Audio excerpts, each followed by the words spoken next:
Bordetella.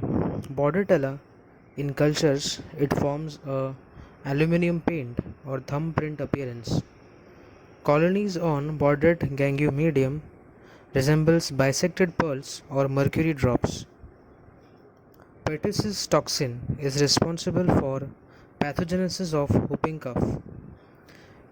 The disease course consists of catarrhal, paroxysmal and convalescent stages. The catarrhal stage is subclinical and shows maximum infectivity.